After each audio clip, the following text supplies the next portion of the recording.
জীবনের শেষ সময়টুকু পর্যন্ত আমরা আমাদের মা বাবার পাশে ভালোভাবে থাকব এবং আন্তরিকতার সহিত পূর্ণ ভালোবাসার সহিত থাকবো। কি পারবো কি বন্ধুরা? পারবো?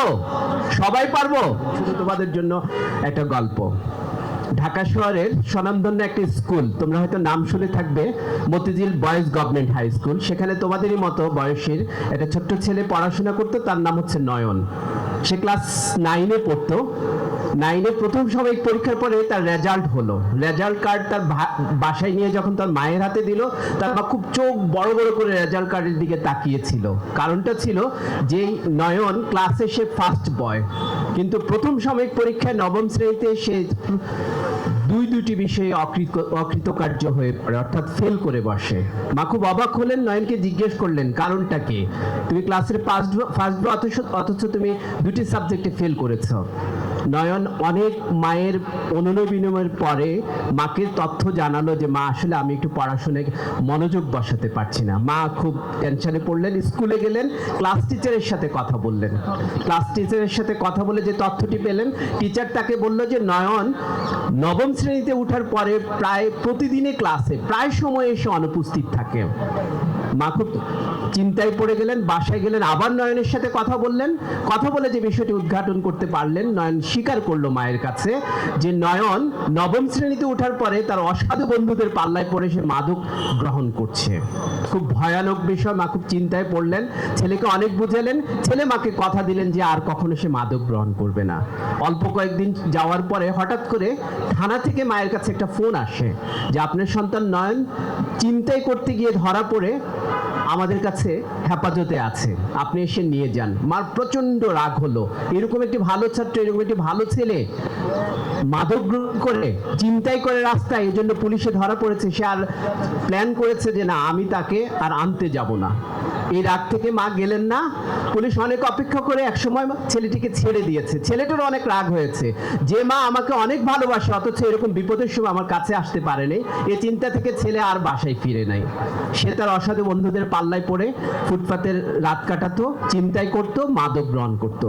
এই দুজনের অভিমানের মধ্য দিয়ে এই ছেলেটার জীবনটা এই পথেই কেটে গেল। মা ছেলেকে ভুলতে চেষ্টা করেছে। প্রায় জীবনের 14 বছর কেটে গেছে মা ছেলের। 14 বছর পরে তার মা একদিন রাস্তা দিয়ে শপিং করে বাসায় ফিরছিলেন। হঠাৎ করে ট্রাফিক জ্যামের মধ্যে গাড়িটি দাঁড়ানো অবস্থায় বাম পাশে গ্লাসের টকটক শব্দ শুনে তিনি খেয়াল করলেন বাইরে একটা ফকির তার কাছে ভিক্ষা চাচ্ছে। হঠাৎ করে ওই ফকিরের চোখে গিয়ে মায়ের চোখটা আটকে গেল। তিনি দেখতে পেলেন বাইরে যে মানুষটি দেখা যাচ্ছে সেই মানুষটি অন্য কেউ না, 14 বছর আগে হারিয়ে যাওয়া তার সন্তান নয়ন। তিনি নিজেকে কন্ট্রোল করতে পারলেন না, বাইরে নামলেন, ছেলেকে গাড়িতে টেনে হিঁচড়ে তুললেন, বাসায় নিয়ে গেলেন, তাকে সুস্থ করার জন্য একটা মাদক নিরাময় কেন্দ্রে নিয়ে গেলেন।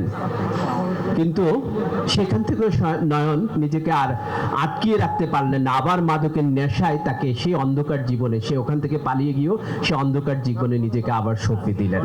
আমার প্রিয় শিক্ষার্থী বন্ধুরা, এই নয়নের গল্পটা সত্য গল্প এবং আমাদের সমাজে এটা একটা পরিচিত চিত্র। আজকে তোমাদের সাথে শেয়ার করেছি এই কারণে, তোমরা যেরকম একটা ভালো উদ্যোগের সাথে সংশ্লিষ্ট হয়েছে যে এই যে নামাজ পড়েছ জামাতের সহিত, নিশ্চয়ই এইরকম আমরা যারা আছি, আমরা কখনো এইরকম এই যে সমাজের বেদি, যে নয়ন এই দেশের জন্য হতে পারত সম্পদ, অথচ হয়েছে বোঝা।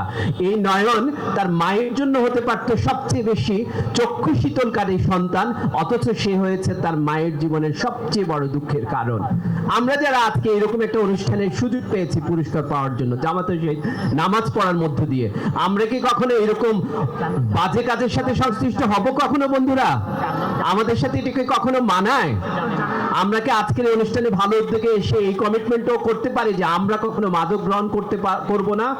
এই কমিটমেন্ট কি আমরা করতে পারি? কারা কারা এই কমিটমেন্ট করতে পারো তারা একটু হাত তোলো তো। অলমোস্ট সবাই হাত তুলেছে, তোমাদের অভিভাবকরাও আছে।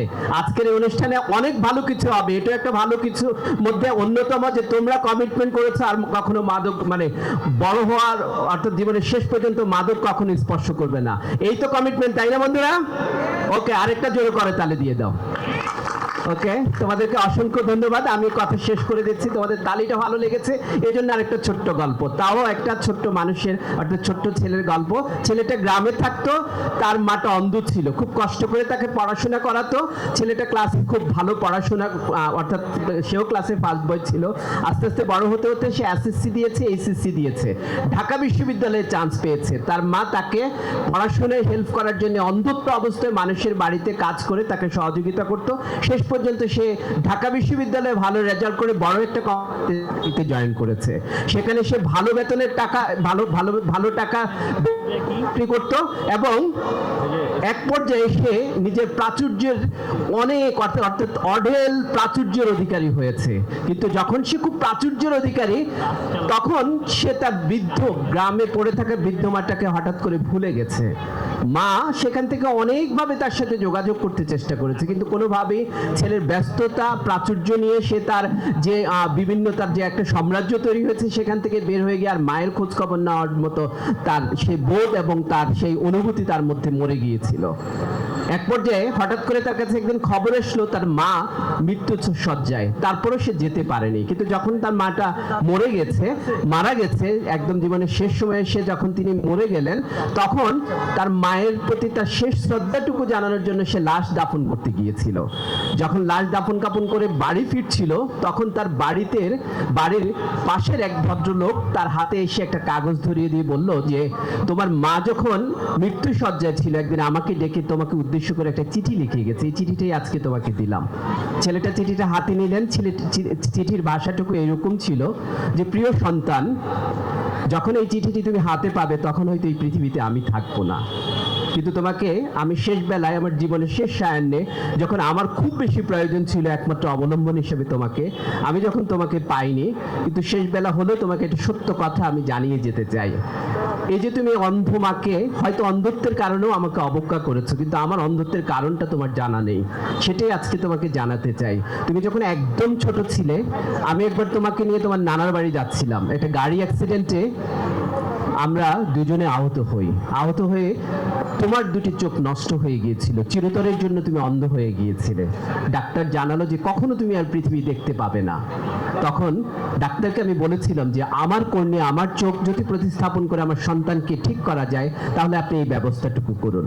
ডাক্তার পরীক্ষা নিরীক্ষা করে দেখলো যে আমার কর্নিয়া তোমার ওখানে অ্যাডজাস্ট হয়, এবং আমার সিদ্ধান্তর কারণেই ডাক্তার সে কাজটা করে আমার কর্নিয়া দিয়ে আমার চোখ প্রতিস্থাপন করে তোমার চোখের মধ্যে লাগিয়ে দিয়েছিল। এবং যেই চোখ দিয়ে এই সুন্দর পৃথিবী তুমি দেখেছো, তোমার এই প্রাচুর্য তুমি উপভোগ করেছো। সন্তান যখন পড়ছিল, অঝরে কান্না করছিল, তার কাছে তখন মনে হচ্ছিল যে সে তার সমস্ত সম্পদ এনে তার মায়ের পায়ের নিচে লুটিয়ে রাখবে, পায়ের নিচে সব ঢেলে দিবে, কিন্তু সেই সুযোগটা তখন তার হাতে ছিল না। আমার প্রিয় বন্ধুরা, এই ভদ্রলোক তার জীবনের শেষ সময়টুকু শুধু এই দুঃখে, এই কষ্টে, এই আফসোসের মধ্যে দিয়ে কেটেছে। ইস, আমি আমার মায়ের জন্য কিছুই করতে পারিনি।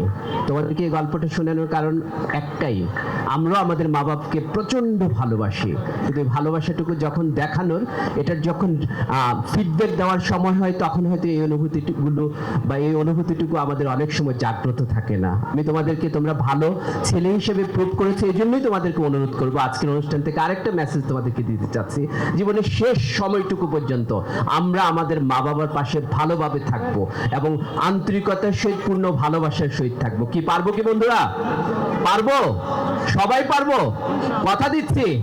এবার যারা যারা কথা দিতে পারো নাই তারা হাত নামিয়ে রাখো। যারা যারা কথা দিতে পারো নাই তারা হাত নামিয়ে রাখো। আবার বলছি, যারা যারা কথা দিতে পারছো না তারা হাত নামিয়ে রাখো। আমি একটু অভিভাবকদেরকে বলবো, এদের এই দুটি কমিটমেন্টের জন্য এদেরকে একটু উইশ করে আপনারা একটা করতালি দিবেন খুব জোরে করে।